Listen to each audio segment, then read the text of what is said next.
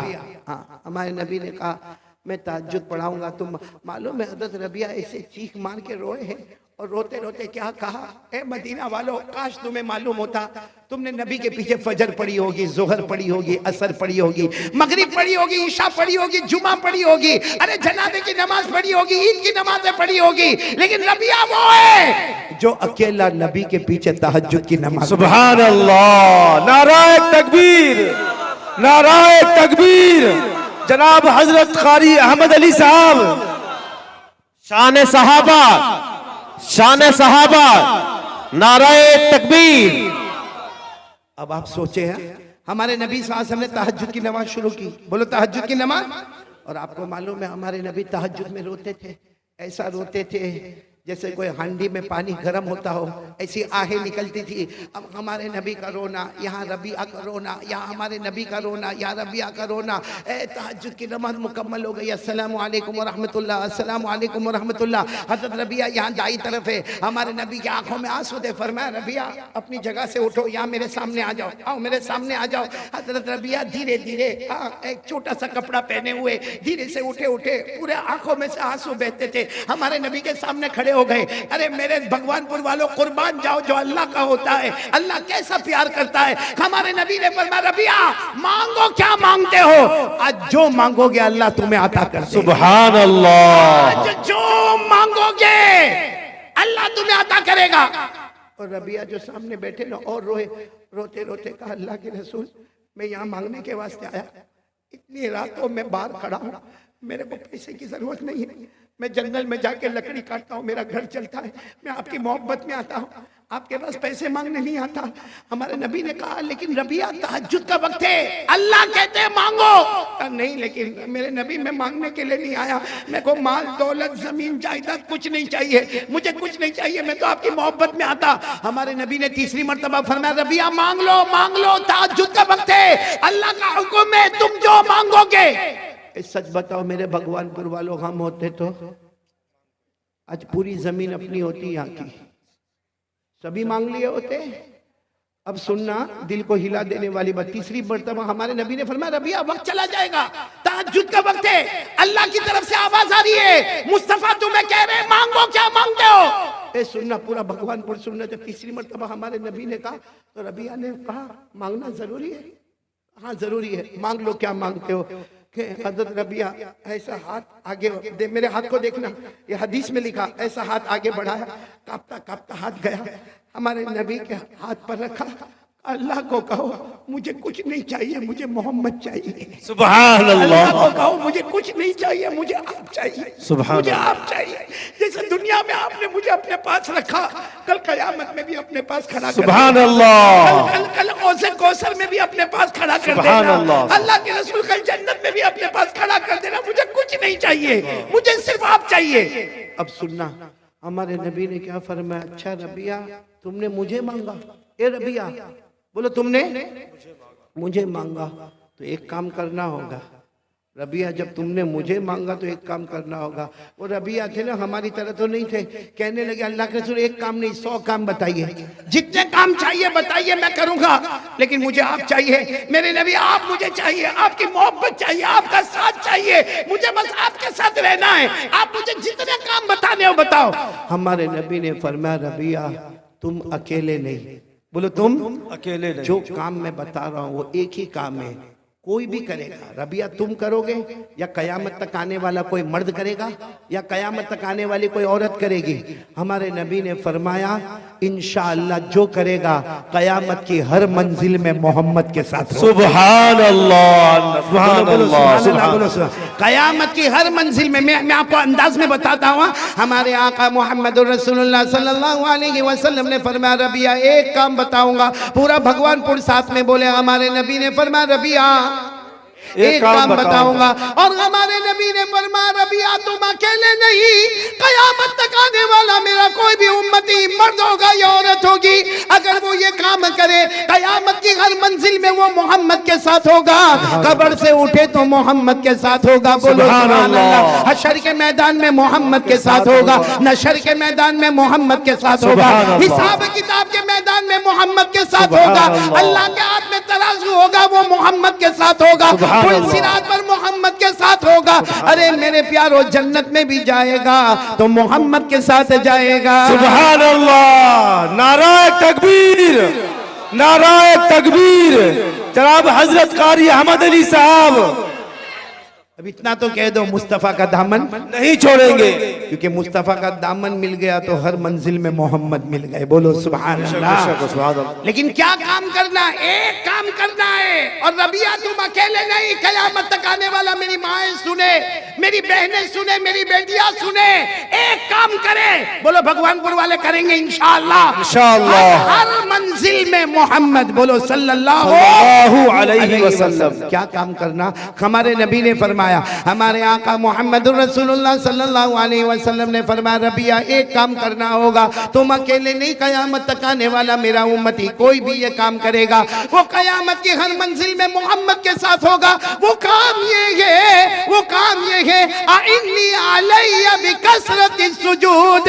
हमारे नबी ने फरमाया एक काम करना होगा, 5 नमाजें पढ़ना, कभी नमाज को कज़ा मत होने देना। सुभान अल्लाह।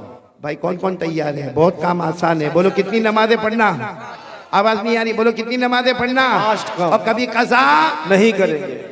तो मेरे प्यारों पहली बात हो गई ला इलाहा इल्लल्लाह, ईमान की हिफाजत, बोलो करेंगे इंशाअल्लाह। मोबाइल में गुनाहों से बचेंगे, बोलो इंशाअल्लाह। नंबर 2 साथ में बोलो मुस्तफा का दामन नहीं छोड़ेंगे। और नंबर 3 बताओ नमाज की पाबंदी करेंगे, बोलो करेंगे इंशाअल्लाह।